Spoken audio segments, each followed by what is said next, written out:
और यूक्रेन में रूस के हमले लगातार जारी हैं।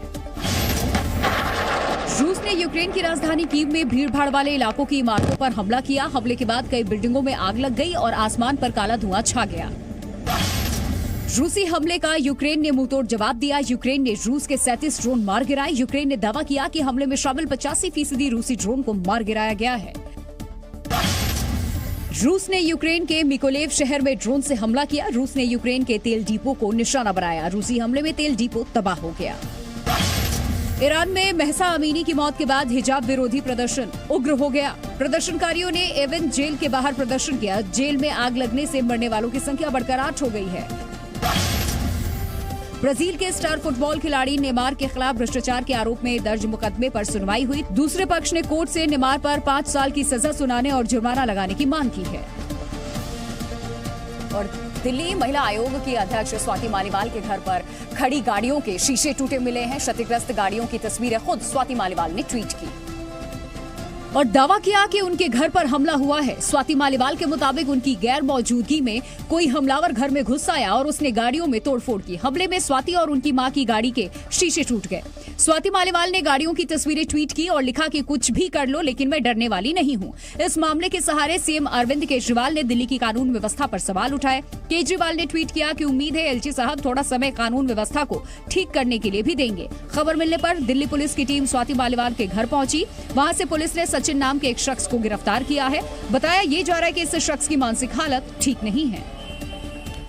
अब एक ऐसी खबर जिसे सुनकर एक बार के लिए यकीन कर पाना मुश्किल है, लेकिन ये खबर पूरी तरह सच है। न्यूज एजेंसी रॉयटर्स के मुताबिक अमेरिका में एरिजोना की एक लैब में 200 लोगों के शव सुरक्षित रखे हुए हैं। ये शव इस उम्मीद में सुरक्षित रखे गए हैं कि भविष्य में उनको दोबारा जिंदा किया जा सकेगा।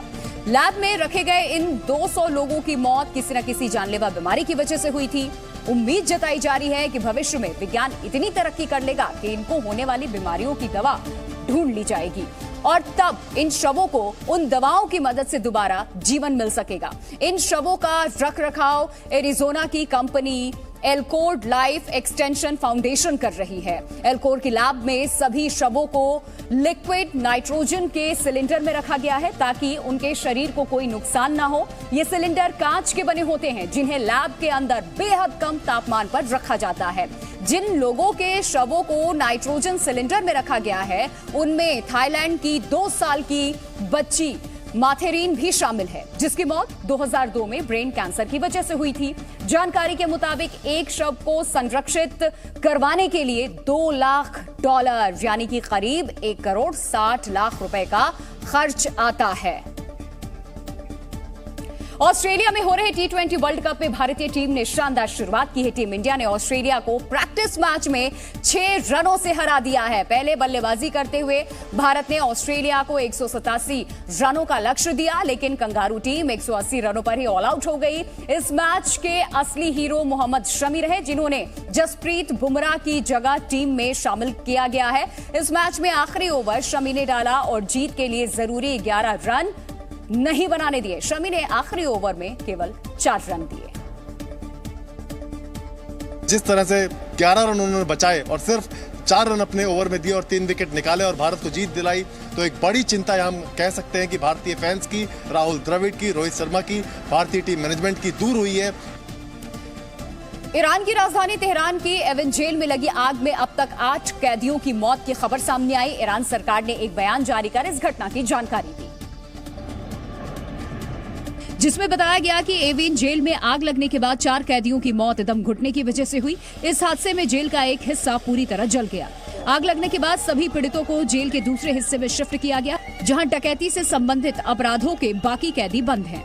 जेल अधिकारियों के मुताबिक चोरी और लूट के आरोप में जेल में बंद कैदियों के बीच हिंसक झड़प हो गई थी, जिसके बाद कुछ कैदियों ने जेल की एक वर्कशॉप को आग के हवाले कर दिया। रात के वक्त एवन जेल के आसपास धुएं का गुबार पूरे इलाके में छा गया। इस दौरान गोलियों और धमाकों की आवाज भी सुनाई दी। ईरान की ये वही जेल है जो कुख्यात मानी जाती है। यहाँ राजनीतिक कैदियों के साथ साथ जासूसी, राष्ट्रीय सुरक्षा के आरोपी और दोहरी नागरिकता वाले ईरानी भी कैद हैं। अमेरिका ने 2018 में मानव अधिकारों के हनन के इल्जाम में एवन जेल को ब्लैकलिस्ट भी किया था।